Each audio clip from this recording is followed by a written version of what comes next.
بسم اللہ الرحمن الرحیم وما آتیتم من ربا لیربو فی اموال الناس، جو مال تم سود کے لیے دیتے ہو اور تمہاری نیتیں یہ ہوتی ہیں کہ یہ مال بڑھ جائے گا، فلا یربو عند اللہ، وہ مال اللہ کی بارگاہ میں بڑھتا نہیں ہے۔ وما آتیتم من زکوٰۃ تریدون وجہ اللہ، اور جو تم مال زکوٰۃ کے لیے ادا کرتے ہو اور اس زکوٰۃ کے مال کی ادائیگی کے بعد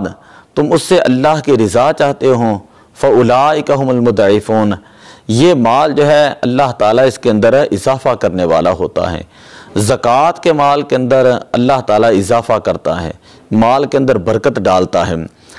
نبی اکرم صلی اللہ علیہ وسلم نے حضرت سیدنا معاذ بن جبل رضی اللہ تعالیٰ عنہ کو یمن کی ذمہ داری سپرد فرمائی، اور پھر آپ صلی اللہ علیہ وسلم کے وصال با کمال کے بعد خلفائے راشدین رضوان اللہ علیہم اجمعین نے بھی سیدنا معاذ بن جبل رضی اللہ تعالیٰ عنہ کی یمن کی ذمہ داری کو برقرار رکھا۔ سیدنا عمر فاروق رضی اللہ تعالیٰ عنہ کے دور کے اندر حضرت معاذ بن جبل رضی اللہ تعالیٰ عنہ نے یمنی مسلمانوں سے وصول ہونے والے صدقات کا 1/3 حصہ مدینہ شریف بھیجا۔ جناب فاروق اعظم رضی اللہ تعالیٰ عنہ نے انہیں پیغام بھیجا، لم ابعثک جابیا، میں نے تمہیں اس لیے مقرر نہیں کیا کہ تم زکوٰۃ اور جزیہ جمع کر کے اسے دارالخلافہ مدینہ شریف کے اندر بھیج دو، لیکن بعثتک، لیکن بلکہ میں نے تمہیں اس لیے مقرر کیا ہے لتأخذ من اموال الناس، کہ آپ لوگوں سے جو غنی لوگ ہیں ان سے جو ہے وہ مال لیں، زکوٰۃ لیں، فترد علی فقرائہم، اور پھر یمن ہی کے جو فقراء ہیں ان کے اوپر جو ہے وہ خرچ کر دیں۔ سیدنا معاذ بن جبل رضی اللہ تعالیٰ نے جواب دیا، ما بعثت الیک بشیء وانا اجد احدا یاخذ منی، کہ میں نے جو مال آپ کی طرف بھیجا ہے یہاں اسے وصول کرنے والا کوئی نہیں ہے۔ جب نیا سال آیا تو حضرت سیدنا معاذ بن جبل رضی اللہ تعالیٰ عنہ نے دوبارہ صدقات کا آدھا حصہ مدینہ شریف کے اندر بھیج دیا، تو جناب فاروق اعظم رضی اللہ تعالیٰ پھر وہی حکم دیا، تو انہوں نے جواباً وہی عرض کی کہ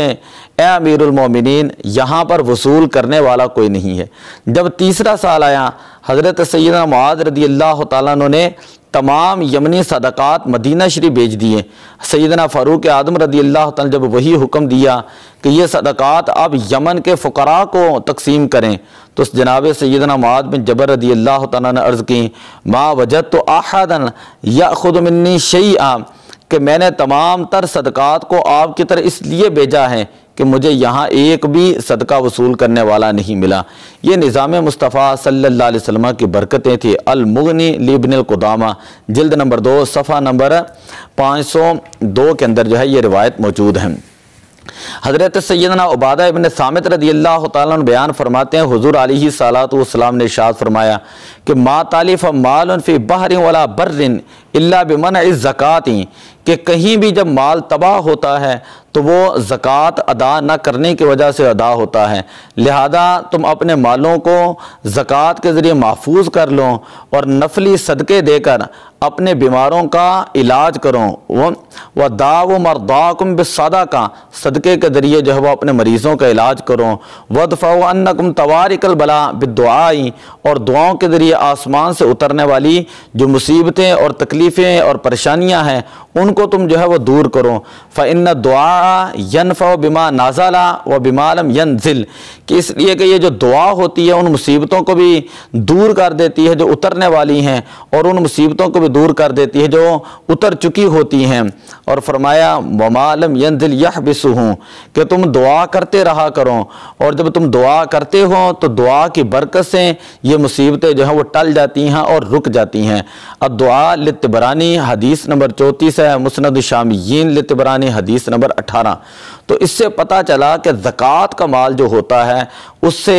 دوسرے مال کے اندر جو ہے برکت آ جاتی ہے جب بندہ زکوٰۃ ادا کرتا ہے۔ اسی طرح جب بندہ صدقہ و خیرات کرتا ہے تو وہ صدقہ و خیرات کرنے سے انسان کی جو بڑی بڑی پریشانیاں ہوتی ہیں اس کو اللہ تبارک و تعالیٰ دور کر دیتا ہے۔ اس زکوٰۃ کورس جو ہے 5 روزہ ہوگا، تمام احباب ضرور کریں۔ الصلاۃ والسلام علیک یا رسول اللہ۔